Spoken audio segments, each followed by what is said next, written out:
আলহামদুলিল্লাহ রাব্বিল আলামিন ওয়াসসালাতু ওয়াসসালামু আলা আশরাফিল আমবিয়াই ওয়াল মুরসালিন ওয়া আলা আলিহি ওয়া সাহবিহি আজমাইন। আউযু বিল্লাহি মিনাশ শাইতানির রাজিম। বিসমিল্লাহির রহমানির রহিম। সম্মানিত দর্শক শ্রোতাবৃন্দ, ভাই এবং বোনেরা, আসসালামু আলাইকুম ওয়া রাহমাতুল্লাহি ওয়া বারাকাতুহু। আমরা আল্লাহ সুবহানাহু ওয়া তাআলার অফুরন্ত অনুগ্রহের শুকর আদায় করি, যিনি প্রতিদিনকার মতো আজও আমাদেরকে ইসলামিক টিভি কর্তৃক আয়োজিত আজকের এই মহাজীবন অনুষ্ঠানে আমাদেরকে উপস্থিত হওয়ার সুযোগ করে দিলেন।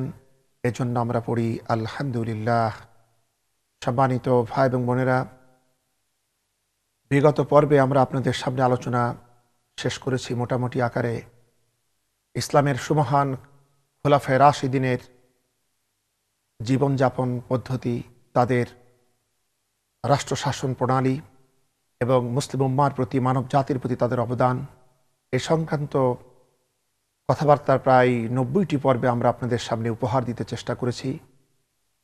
কিন্তু এটা মনে রাখতে হবে, আমরা যে সমস্ত কথা বলেছি তাই কিন্তু যথেষ্ট নয়, বরং যত কথা আমরা আলোচনা করেছি তার থেকেও অনেক বেশি কথা আমরা ফেলে এসেছি।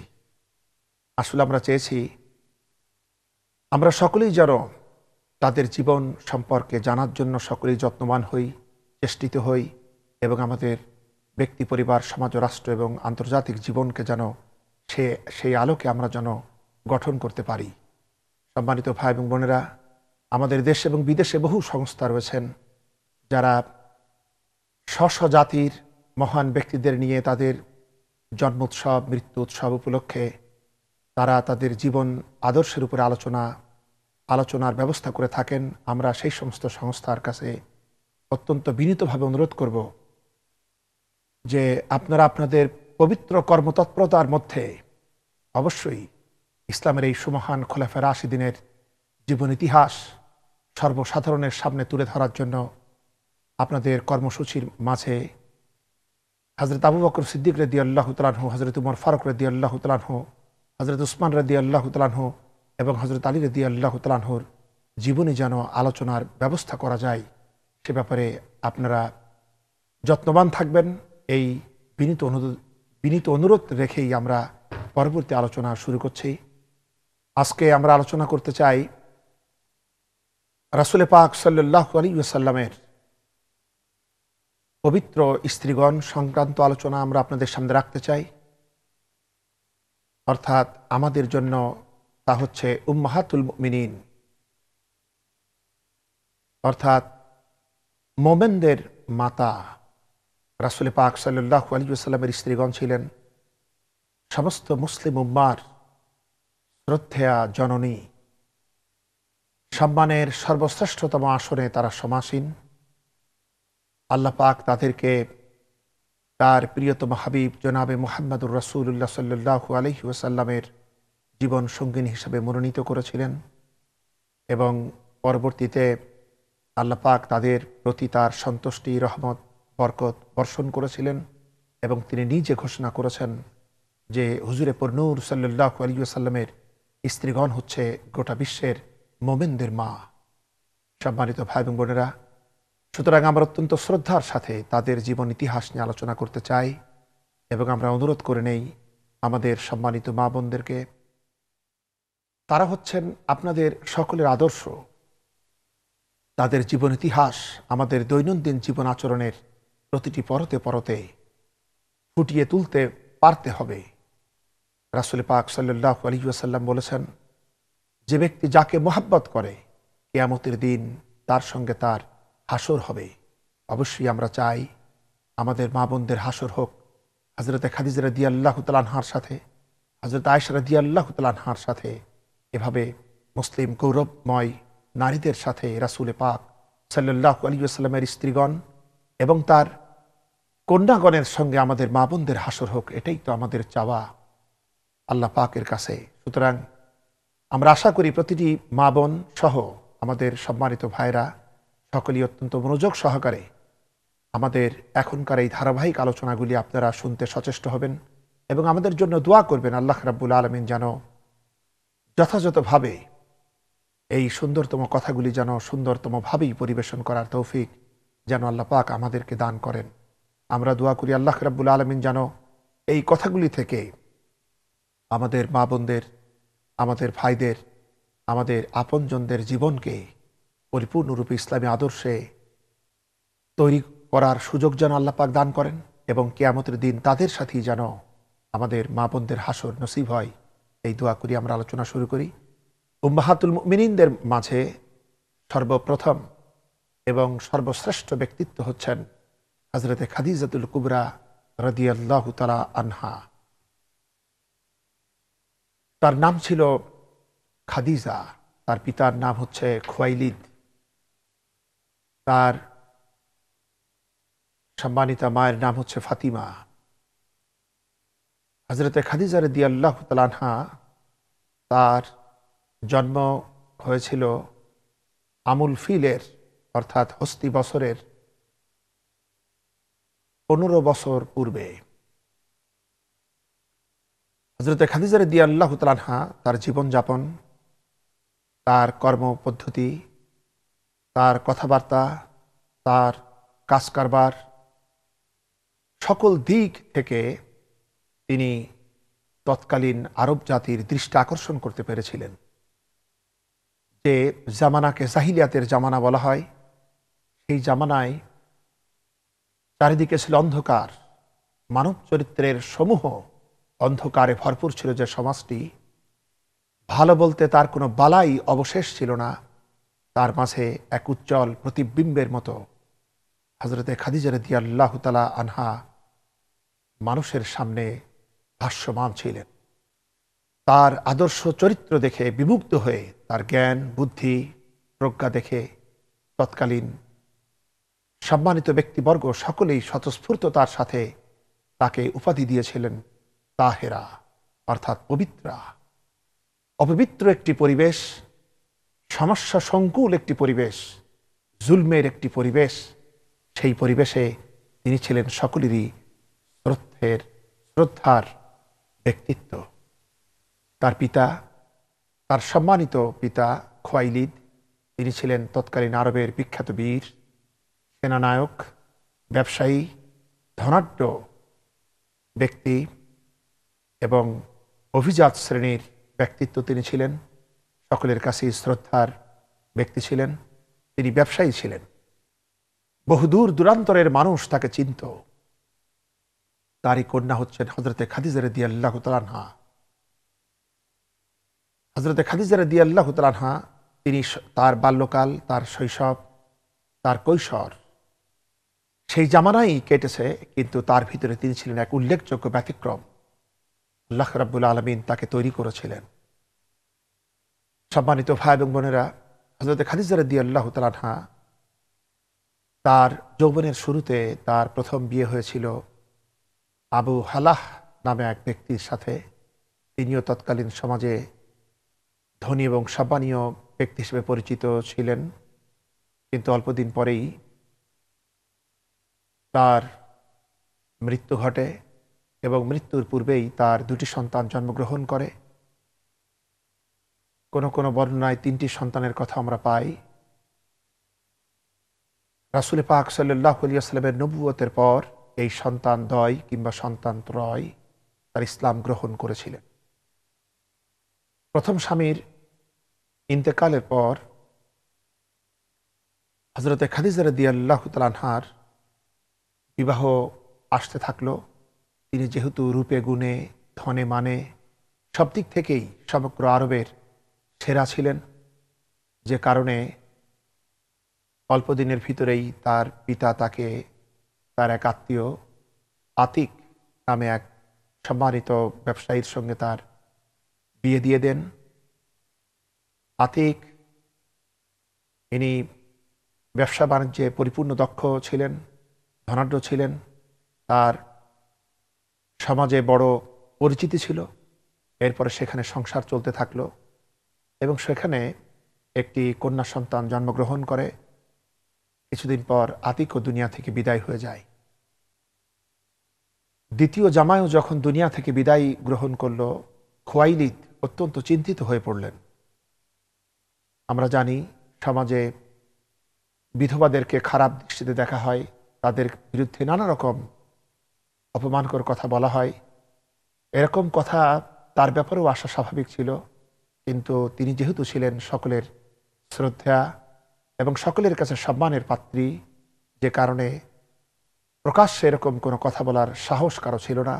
এবং তার মর্যাদার কারণে, তার আকর্ষণের কারণে, তার ব্যক্তিত্বের কারণে পরবর্তীতে কুরাইশ বংশের গুরুত্বপূর্ণ নেতৃস্থানীয় ব্যক্তিদের পক্ষ থেকেও বিবাহ আসতে থাকে। কিন্তু পরপর দুইজন স্বামীর ইন্তেকালের পর তিনি এতখানি মর্মাহত হন যে তিনি আর বিবাহ না করার সিদ্ধান্ত গ্রহণ করেন। এরপরে সময় অতিবাহিত হতে থাকলো। হযরত খাদিজা রাদিয়াল্লাহু তাআলা আনহা তিনি তার পিতার কাছ থেকে ব্যবসায়ের নিয়ম পদ্ধতি তিনি শিখে নিয়েছিলেন এবং তার পূর্বের দুজন স্বামীর ইন্তেকালের পর তাদের প্রচুর ধনরত্ন তিনি লাভ করেছিলেন। সুতরাং তিনি চিন্তা করলেন এই সম্পদকে কাজে লাগাইতে হলে ব্যবসা করতে হবে। কিন্তু তিনি মহিলা মানুষ, আরবের ব্যবসায়ীরা তখন দূর দূরান্তে ব্যবসার জন্য তারা লম্বা সফর করত। দিনের পর দিন, মাসের পর মাস চলে যেত ব্যবসার এই সফরে। তিনি মহিলা হওয়ার কারণে তিনি তো তা পারতেন না। এজন্য তিনি সর্বদাই খোঁজ করতেন বিশ্বাসী, যোগ্য, আমানতদার কোনো পুরুষকে, এবং তাদের কাছে তিনি তার ব্যবসার দায়িত্ব অর্পণ করতেন এবং তাদেরকে চুক্তিভিত্তিক সম্মানজনক লাভ তাদেরকে প্রদান করতেন। এভাবে তিনি ব্যবসা চালাতেন এবং দেখা গেল ক্রমে ক্রমে তার ব্যবসার উন্নতি হতে লাগলো এবং তিনি ব্যবসার দিক থেকে তার ধনসম্পদ এতখানি তিনি প্রবৃদ্ধি করতে পেরেছিলেন যে যখন ব্যবসায়ী কাফেলা সিরিয়া কিংবা শামে, ইয়েমেনে কিংবা বসরাতে ব্যবসার জন্য তারা অগ্রসর হতো, তখন দেখা যেত সমগ্র কুরাইশদের সম্মিলিত ব্যবসার উপকরণ এর সমতুল্য একা খাদিজা রাদিয়াল্লাহু তাআলা আনহার ব্যবসার উপকরণ হয়ে যেত। সুতরাং এদের আমরা বুঝতে পারি যে সমগ্র মক্কার কুরাইশদের মাঝে তিনিই ছিলেন সর্বাধিক ধনাঢ্য মহিলা ব্যবসায়ী। সুতরাং ব্যবসা করতে গেলে, তাও অন্যের হাত দিয়ে ব্যবসা করতে গেলে কতখানি বিচক্ষণতা এবং দূরদর্শিতার প্রয়োজন হয় তা তার ব্যবসায়িক সাফল্য থেকেই আমরা অনুমান করতে পারি। সম্মানিত ভাই এবং বোনেরা, এভাবে সময় অতিবাহিত হতে থাকলো।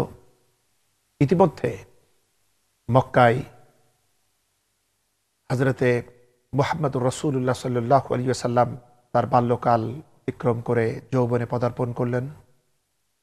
যেহেতু বংশগত দিক থেকে তার পিতা, চাচা এবং দাদারাও ব্যবসায়ী ছিলেন, সুতরাং একজন দক্ষ ব্যবসায়ীর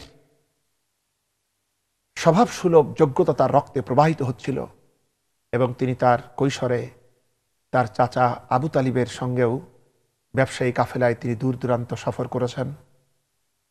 এরকম অবস্থায় আবু তালিব একদিন হুজুরে পাক সাল্লাল্লাহু আলাইহি ওয়াসাল্লামকে ডেকে বললেন, মুহাম্মদ সাল্লাল্লাহু আলাইহি ওয়াসাল্লাম, তুমি জানো তোমার চাচা অত্যন্ত দরিদ্র।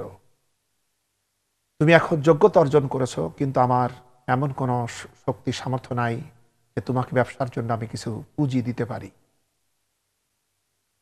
সুতরাং কিন্তু এইভাবে চললে তো অবস্থার কোনো সচ্ছলতা আসবে না।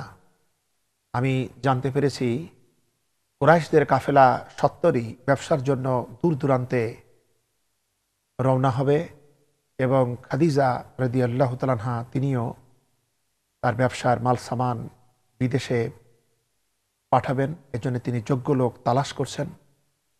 যেহেতু তুমি চরিত্র, প্রতিভা, মেধায় তোমার যোগ্যতা সম্পর্কে গোটা মক্কাবাসীর স্বীকৃতি রয়েছে, সুতরাং তুমি চেষ্টা করে দেখতে পারো, তুমি গিয়ে খাদিজাকে বলো তিনি যেন তোমাকে ব্যবসার এই দায়িত্ব অর্পণ করেন। হযরতে মুহাম্মদুর রাসূলুল্লাহ সাল্লাল্লাহু আলাইহি ওয়াসাল্লাম বললেন, চাচা যান,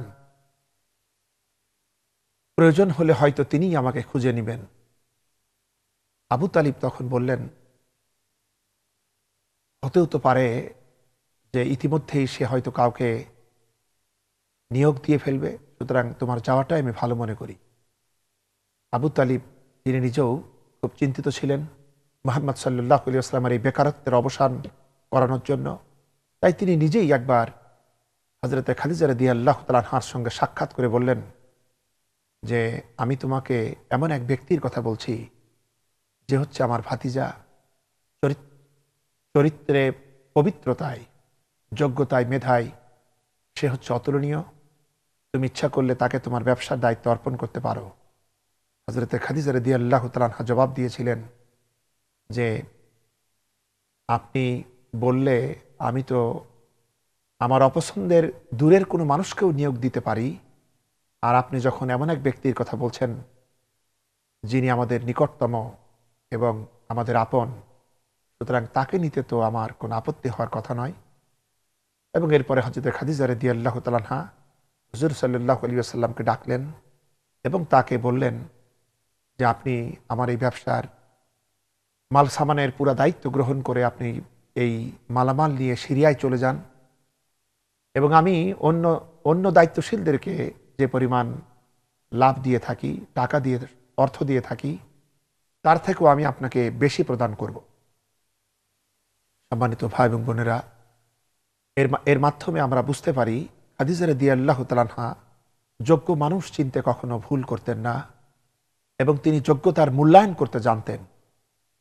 আর হুজুরে পাক সাল্লাল্লাহু আলাইহি ওয়াসাল্লাম তার বাল্যকাল থেকে তার কৈশোর এবং যৌবনের এই সমস্ত কালে তিনি তার কর্মতৎপরতা দিয়ে, তার আদর্শ, তার চরিত্র মাধুর্য দিয়ে মানুষের অন্তরের মণিকোঠায় নিজের আসনকে গেড়ে নিয়েছিলেন। এরপরে হযরত খাদিজা রাদিয়াল্লাহু তাআলা আনহা তার বিশ্বস্ত গোলাম মাইসারাকে হুজুরে পাক সাল্লাল্লাহু আলাইহি ওয়াসাল্লামের খেদমতে তার সহযাত্রী রূপে তাকে পাঠিয়ে দিলেন। দীর্ঘ পথ হুজুরে পাক সাল্লাল্লাহু আলাইহি ওয়াসাল্লাম কুরাইশ ব্যবসায়ীদের সঙ্গে খাদিজা রাদিয়াল্লাহু তাআলা আনহার মালামাল নিয়ে অগ্রসর হতে থাকলেন। চলতে চলতে বিভিন্ন মঞ্জিলে তারা বিশ্রাম করছিলেন। এরকমও পাওয়া যায় তিনি এভাবে যেতে যেতে এক এলাকায় এক খ্রিস্টান সন্ন্যাসীর আশ্রমের কাছে গিয়ে একটি বৃক্ষের নিচে বিশ্রাম নিয়েছিলেন। সেই সন্ন্যাসীর নাম ছিল নাস্তুরা, কোনো কোনো বর্ণনায় পাওয়া যায় বুহাইরা। যেটাই হোক, তিনি যখন হুজুরে পাক সাল্লাল্লাহু আলাইহি ওয়াসাল্লামের পবিত্র চেহারার দিকে নজর করলেন, তিনি তার আধ্যাত্মিক সাধনার বরকতে, তার যোগ্যতায় তিনি বুঝতে পেরেছিলেন যে এই ছেলে অসাধারণ কোনো ছেলে হবে, যার কারণে মাইসারাকে ডেকে তিনি তার সম্পর্কে বেশ ভালো উক্তি করেছিলেন। এবং এরপরে মালসামান এখানেও কিছু বিক্রি করা হয়, দূরে নিয়েও বিক্রি করা হয়, এভাবে দ্বিগুণ ত্রিগুণ লাভ হতে থাকে। অবশেষে খাদিজা রাদিয়াল্লাহু তাআলা আনহার মাল ফুরায় গেলে তিনি তার সহযাত্রী অন্য ব্যবসায়ীদের মালামালও বিক্রি করার জন্য এত সুন্দর সহযোগিতা করেন এবং অবশেষে তার আমানতদারি, তার বিশ্বস্ততা, তার চুক্তি রক্ষা, ওয়াদা রক্ষা, সত্যবাদিতা, এ সমস্ত দেখে তার সঙ্গী ব্যবসায়ী কাফিলার প্রতিটি মানুষ তার গুণমুগ্ধ হয়ে পড়ে এবং মাসাধিককাল পর হুজুরে পাক সাল্লাল্লাহু আলাইহি ওয়াসাল্লাম যখন হযরত খাদিজা রাদিয়াল্লাহু তাআলা আনহার এই বিপুল পরিমাণ মাল সামান বিক্রয়ের পর তিনি বিপুল মুনাফা নিয়ে তিনি যখন মক্কাতে ফিরে আসেন, তখন মাইসারার মুখে হযরত খাদিজা রাদিয়াল্লাহু তাআলা আনহা এই দীর্ঘ সফরে হুজুরে পাক সাল্লাল্লাহু আলাইহি ওয়াসাল্লামের চরিত্র মাধুর্য এবং তার বিস্ময়কর আচরণ, তার প্রতি মানুষের মহাব্বতের দৃশ্যগুলি যা মাইসারা লক্ষ্য করেছিল, সব কিছু সবিস্তারে মাইসারা হযরত খাদিজা রাদিয়াল্লাহু তাআলা আনহার সামনে খুলে খুলে বলে দেন। এতে হযরত খাদিজা রাদিয়াল্লাহু তাআলা আনহা তিনিও মুগ্ধ হয়েছিলেন, অত্যন্ত সন্তুষ্ট হয়েছিলেন। হুজুর পাক সাল্লাল্লাহু আলাইহি ওয়াসাল্লাম যথাযথভাবে ব্যবসার সমস্ত খুঁটিনাটি বিষয় এর হিসাব পত্রাদি তিনি খাদিজা রাদিয়াল্লাহু তাআলা আনহাকে বুঝিয়ে দিয়েছিলেন এবং অন্য যে কোনো বারের তুলনায় এইবার লাভের পরিমাণ অনেক বেশি হয়েছিল, যার কারণে খাদিজা রাদিয়াল্লাহু তাআলা আনহু অন্যদের পারিশ্রমিক বাবদ যা দিতেন তার থেকেও বেশি দিতে চেয়েছিলেন, কিন্তু তিনি তার থেকেও অনেক বেশি হুজুরে পাক সাল্লাল্লাহু আলাইহি ওয়াসাল্লামকে প্রদান করলেন।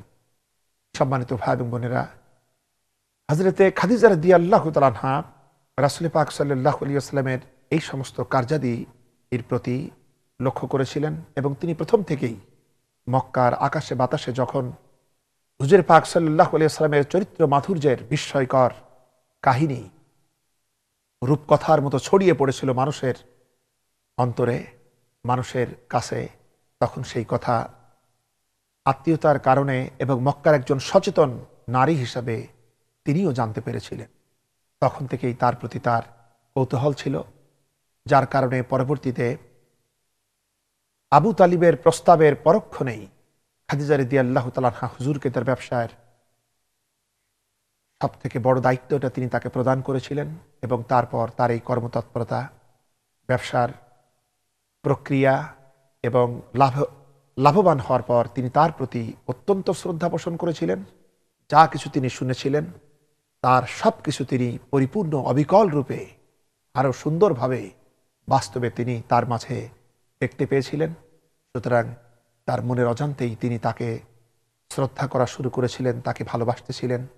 আল্লাহ পাকেরও সেটাই ছিল ইশারা, যার কারণে হযরতে খাদিজা রাদিয়াল্লাহু তাআলা আনহা যিনি সিদ্ধান্ত নিয়েছিলেন তিনি আর কখনো বিবাহ করবেন না, কিন্তু তার মনের অলিন্দে অন্যরকম এক অনুভূতি জাগতে থাকলো। তিনি নতুনভাবে জীবনের সব কিছু ভাবতে থাকলেন এবং চিন্তা করতে লাগলেন কি করা যায়। এরপরে তিনি হুজুরে পাক সাল্লাল্লাহু আলাইহি ওয়াসাল্লামকে বিবাহ করার সিদ্ধান্ত নিলেন এবং নিজের বিশ্বস্ত বান্ধবী নাফিসা তাকে তিনি হুজুরে পাক সাল্লাল্লাহু আলাইহি ওয়াসাল্লামের মনোভাব জানার জন্য তার কাছে পাঠালেন। সম্মানিত ভাই এবং বোনেরা, আমরাও অনেকে ব্যবসা করি এবং আমাদের সমাজে ধারণা রয়েছে মিথ্যা কথা না বললে ব্যবসা হয় না। কিন্তু যদি আমরা রাসূল পাক সাল্লাল্লাহু আলাইহি ওয়াসাল্লামের প্রকৃত উম্মাত হতে চাই, তাহলে হুজুরে পাক সাল্লাল্লাহু আলাইহি ওয়াসাল্লামের জীবনেও কিভাবে ব্যবসা করে উন্নতি করতে হয় তার দৃষ্টান্ত রয়েছে। সুতরাং আমরা যদি হুজুরে পাক সাল্লাল্লাহু আলাইহি ওয়াসাল্লামের এই সমস্ত সততা, আমানতদারি এবং সত্যবাদিতার মাধ্যমে, ইনসাফের মাধ্যমে তার এই ব্যবসাকে অনুসরণ করি, এতে কোনো সন্দেহ নেই যে আল্লাহ রাব্বুল আলামিন আমাদের ব্যবসাতে বরকত দান করবেন। আমরা যেন হযরতে খাদিজা রাদিয়াল্লাহু তাআলা আনহা এবং হুজুর সাল্লাল্লাহু আলাইহি ওয়াসাল্লামের ব্যবসায়িক পদ্ধতি থেকে নিজেদের ব্যবসাকে সংশোধন করে নিতে পারি, কারণ ব্যবসা হচ্ছে হালাল। সেই হালাল বিষয়টার মাধ্যমে যেন আমরা আল্লাহ পাকের সন্তুষ্টি অর্জন করতে পারি। আল্লাহ আমাদেরকে সেই তৌফিক দান করুন। আমরা সকলেই পড়ি আমিন। আখিরি দাওয়ানা আনিল হামদুলিল্লাহি রাব্বিল আলামিন। আসসালামু আলাইকুম ওয়া রাহমাতুল্লাহি ওয়া বারাকাতুহু।